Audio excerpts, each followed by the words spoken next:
Hey guys, just so you know, in order to avoid spoilers, I'm only going to be using combat from the VR simulator inside of Shinra. To prove I know what I'm saying, just quick picture of what I've done with this game so far. Alright, so let's get the disclaimers out here real quick. Alright, so the very first thing I want to say here is that I do absolutely love this game with my heart and soul, as I feel as if the creators put everything they had into making this as good a game as they could possibly make it.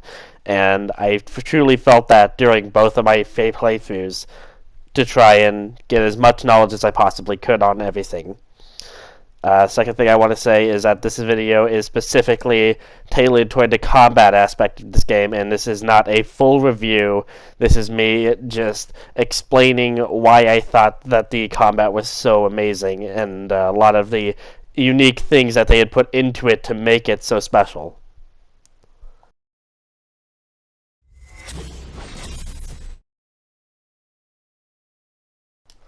Alright, so the very first thing I think I should say when it comes to the combat system is creativity. This is by far one of the most creative combat systems I've seen ever created in any type of game. Somehow managing to mix both turn-based combat with the slowdown system with the high action of games like Kingdom Hearts and Final Fantasy 15, thanks to the very quick selection system that you can use with L1, or just normal square and triangle attacks. Every single character has their own unique different ways of fighting that can also be changed in certain stances. For example, Cloud has the Nail Bat, a weapon that completely changes his Punisher mode abilities to functionally make them much harder, but at the very same time much slower than the normal attacks that you would have. So you can choose whether or not you prefer that type of game style. Another good example is Barret with his multiple melee weapons, completely changing his battle style and turning him into a very heavy-hitting type of tank. But this only starts to bring up the idea of the basic attack engine. The real meat and potatoes of this entire game was the ATB engine that was put in. Instead of having a single ATB bar like inside of the original Final Fantasy VII, they give you two so that you can build up multiple, allowing you to do combos with multiple different attacks, as well as being able to control both characters through the ATB gauge.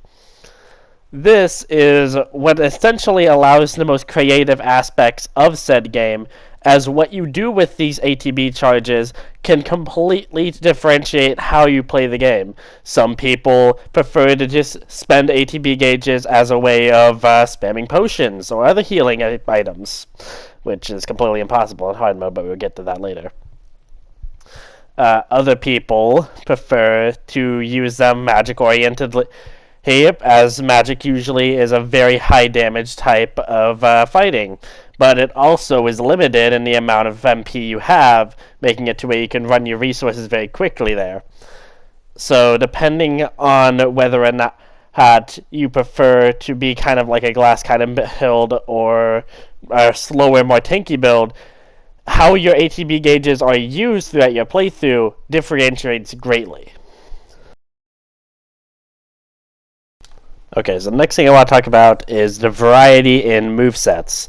So every single character has their base kind of idea of what you would want to do with them. For example, Tifa is a very much combo-based character, and the best way to use her ATB gauges is to slowly build up a big, powerful kind of combo type attack by using like the Unbridled Strength to slowly build up her triangle attack, as well as setting things up like the Stardust attack, which will increase the power of the next attack performed after it. Cloud is much more balanced with his different modes, from slow, heavy type of attacking, countering, or just quick pace, run up, spam square, do as much damage as physically possible. So besides like the different weapons differences, the characters all have their kind of unique roles in said party. Now, one of my favorite things about the actual moves that you do get in this game is almost none of them ever become completely useless or overwritten. A good example is the very first move you learn as Cloud is the Focus Thrust, which is a move and Cloud's only move that very quickly builds up the stagger gauge on enemies. So enemies inside of this game After doing a specific amount of damage to them or attacking their weaknesses, builds up a meter. When this meter is full, then the enemy in question will fall over and become defenseless for a small amount of time, increasing the damage you do by 160%. This damage number itself can be increased if you smartly use characters like Tifa to build up that number so you're doing even more damage. And this is, in a way, one of the very many ways you can deal with much tougher enemies. Staggering an opponent is one of the most important aspects of said game, as some enemies are literally almost impossible to fight otherwise. A good example right now is the behemoth you would see on screen. This enemy, while you cannot stagger it normally, has a unique mechanic to where both if its back and front part of its bodies are crippled, then it is instantaneously staggered. And this is the only part of the fight in which you will not be constantly being torn down by this thing's amazing offense. Simply getting up close to it is not an option, and simply casting magic is also not, as this specific boss has something called the magic flare counter. Any type of spell cast at it while its horns are not broken will instantaneously be countered by an incredibly powerful AoE attack called flare. And this puts an interesting idea on trying to manage your team enough to slowly break down parts of its body until you're able to get that big damage on it. And this resonates with the rest of the combat system as well, as each and every enemy you fight has their own set of weaknesses and things that they get staggered more quickly by. Some enemies get staggered quickly if you counter, dodge, or block them. For example, Reno, a one-on-one boss that you fight as Cloud, has his only real openings if you manage to successfully dodge his high-speed attacks. This can quickly build up the stagger gauge, and once again, that's when you can use your ATB charges or whatever to do the most amount of damage. Now, another interesting mechanic to this, and this is something I personally love a lot, is the limit break system. So every single character has 2 different limit breaks in this game, and you can choose whether you want the one that comes back quickly but does less damage, or the one that does a lot of damage but it takes a very long time to build up said gauge. Another ability you can also use with the limit gauge is the refocus ability. And we're going to get into materia in a bit, so I will not talk about that at the exact second. But to put it simply, the refocus is a type of materia which is like the unique customization engine of this game, which allows you to get different abilities that you can use in battle. Refocusing is an ability that by using half of your limit gauge, you can get an extra ATB gauge. As you can see, Aerith has 3 right here, which allows for even more unique types of fighting. Personally, I like to have Aerith have a lot of support spells and stuff like that, so I use that to my advantage. I get the 3 ATB gauges to quickly set up and heal party members and increase the strength of all of my different members. As far as difficulty goes inside of this game when it comes to said combat, it ranges greatly, I'm not going to lie. Early on, just like any good game, the combat and mechanics get very simple. However, the amount of effort you want to put into it is all based around your specific playstyle. And that is one of my favorite things about said combat system. The insane amount of customization you can have and exactly what you want to do damage-wise. So, before I start repeating myself, I need a second to think. So I'm just going to play a small clip in here of something funny my friend said so I can just breathe. I ain't good at this review shit. Alright. I see you trying to kill me, but I'm just gonna thrust this dog.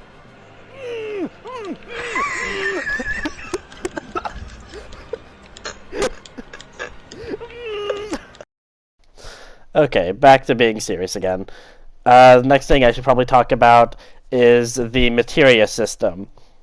The materia system, as I was trying to explain earlier, is a system where you get kind of magical kind of orbs that you can equip onto your character's weapons and armor, and these allow you to perform different abilities and or increase your stats. The most common type are the magic materia, which allow you to perform different spells. For example, healing materia allows you to perform different levels of the cure spell. This is the type of magic that is most used inside of this game. There's also offensive materia for different offensive magic like fire and stuff like that. And if you are very good in the materia system, or very adept inside of knowing how it works, you can start combining different materia together to have stronger effects. For example, elemental materia lets you put an elemental effect onto your weapon, so every one of your basic attacks does that said damage type. Example, let's say you want Cloud's big sword to do fire damage to an ice type enemy, so you do extra stagger. Then by combining the fire and the elemental synergist onto his weapon slots, you can actually create a weapon that does that type of damage. This is something that you can either set up if you have already, fought a boss and you're trying to make it easier for yourself, or if you're like me, you can end up sitting down and being like, okay, I know I'm fighting a bunch of machine bosses, so I'm probably going to want lightning, and set something up like that. Not only is there the elemental synergist, there's things like the warding abilities, which allow you to become resistant to different type of status defects you don't like. This adds even more thought and conservation into how you build said characters. But even if you're not wanting to give them a bunch of different abilities, you can always opt for weapon and armors that have less slots but better defense or other things like that. Or you can start using materia specifically to upgrade stats, like how powerful your magic damage is, or how much HP you have. And these things become very important the farther into the game you get. For example, during a hard mode playthrough, you cannot use any type of items. You cannot win a fight by just slowly enduring everything, throwing potions on yourself and stuff like that. And because of that, you're going to want to have a lot of HP increasing types of materia so that you don't have to rapidly heal yourself. You can just kind of go on longer and longer. Especially since you cannot regenerate MP while inside of this mode either, except for by getting Mako shards inside boxes, which are very sparse. So, because of this kind of problematic kind of situation, you're going to want to have a lot of different materia to preserve your stats. For example, MP absorption, so that you can get back the resources you've lost, or extra HP so that every single hit doesn't become as big a problem later on as it would if you could have just healed it off. And this has to put a huge amount of emphasis on thinking, your brain structure, and how you're going to build. Simply hitting square in this game will not get you far. The game is very lenient in the beginning, and you can usually get through the majority of early game scenarios by using your ATB gauges for nothing more than potion spam. However, many bosses in this game, and even normal enemies to be honest, have specific setups that make it to where such a fighting style does not work. And this is as shown as early on as the second chapter, with the Riot Shield members. These enemies cannot be hit from the front with a normal basic attack. You do have to start using your brain and start figuring out other ways to do it. The easiest way to do this, start using fire magic. It's still a very simple option at this point, but it shows from a very early on that you're going to have to start adding more stuff. And while this customizing and all this creativity you could have, you're going to have to actually start putting a lot of effort into it if you want to make the most out of this combat system. Now, I realize a lot of this is just, blabbing on about how amazing the customization system is, and that is because that was what struck me the most with this game. I love the combat simply because of that customization and not much else. And a lot of people like to go into a game and want to feel rewarded right away. And I'm okay with that, and that's why I was very happy to see that there was an easy mode in this game. And for people who do just want to see the game for its story and not much else, or just have the reward of going through a game as quick as possible, that was what that was for. However, a lot of people were felt very disappointed with the normal mode, as they found that they didn't have to think too much about what they were doing. And yes, while I would say normal mode has a lot of aspects to it that could be just mashed through, I've also seen nobody be able to beat this game by just mashing square, and for damn good reason too. The developers put so much effort into this game to try and make it to where it was appealing to any type of player, but at the same time, they wanted to, give people a reason to think. That's why there are bosses like Reno, like the Ghost Boss, and other things that have different elements that require you to swap characters on the fly and use different abilities because of such. That's something I realized I haven't even talked about too much right now. I don't want this video to stretch on and on and on because that would just get boring after a certain point, but switching characters on the fly is another big reason why a lot of thinking has to go into the late game. So while there are certain scenarios where you'll only have 2 party members, which makes managing all of your gauges and stuff like that a lot easier, my personal 2 favorite characters to play as were Cloud and Barret, as Barret's overdrive system, which is his unique mechanic, was absolutely one of my favorite things about him. Learning that I could do any attack I wanted to and quickly build up the overcharge gauge as fast as possible by hitting triangle at the perfect time was a huge revelation for me, to be honest, and it felt like I was growing as a player because of stuff like that. It's the small things that you learn you can do that allow you to have so much creativity in said combat. It wasn't until my friend Mark actually came to me and made me realize certain attacks you can do string together in ways you never would have thought. For example, Tifa's uppercut ability, you can actually combo the dive kick in midair out of it.